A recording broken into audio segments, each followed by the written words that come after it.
อันยองอาเซโอสบายดีเด้อสบายดีหมดทุกคนมื้อนี้พบกับต้มอีกแล้วเนาะมื้อนี้ต้มสิเฮ็ดหมูแซงแซ่เว้าถึกหมูแซงแซ่เนาะอันนี้จะมีกระเทียม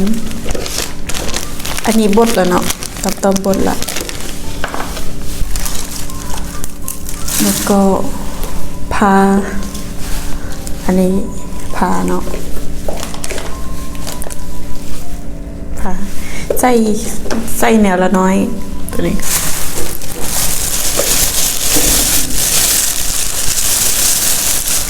อันนี้ก็คือหัวใจเท้าหัวใจก็เอาเปาะเอาแปะอยู่เนาะ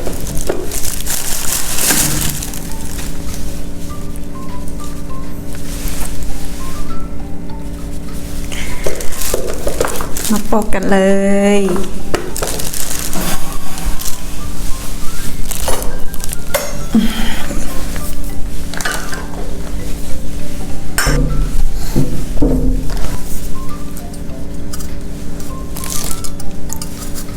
ปอกแล้วจึงล้าง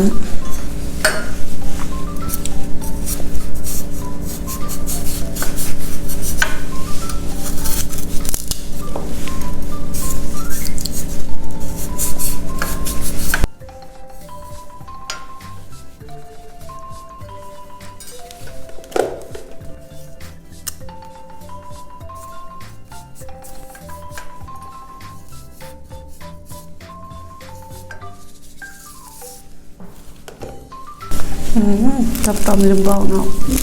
ต้องใส่แครอทน้ำเดินใส่หน่อยนึงบ่ต้องใส่หลายใส่หลายมันจะเผ็ดเนาะ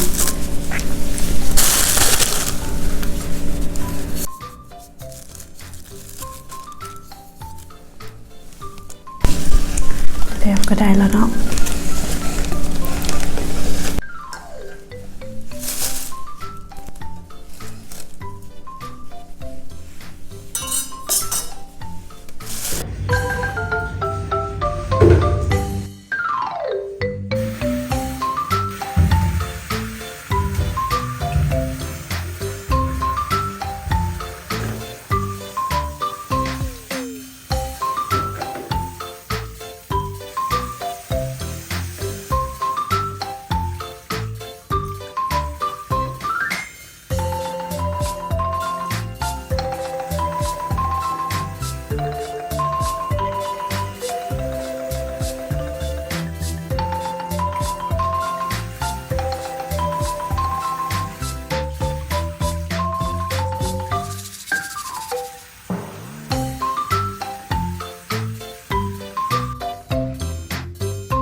ก็จะใส่แป้งนัวเนาะหรือว่าผงชูรสอันนี้เอง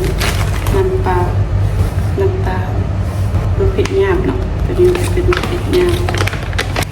และตัวนี้ก็จะเป็นมะเขือที่ว่ามุนเนาะ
ในที่สุดก็แล้วหมูเซ็งๆของมันจะกลมเข้าไปดี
เป็นแท้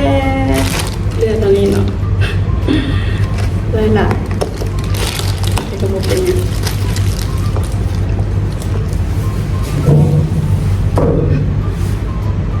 สำหรับคลิปนี้ตำๆก็ต้องขอลาไปก่อนเนาะพบกันในคลิปหน้ายิ้มดีๆยิ้มดีๆยิ้มดีๆ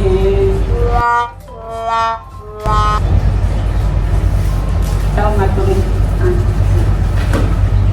ยิ้มดีๆแฮ่ยิ้มดีๆ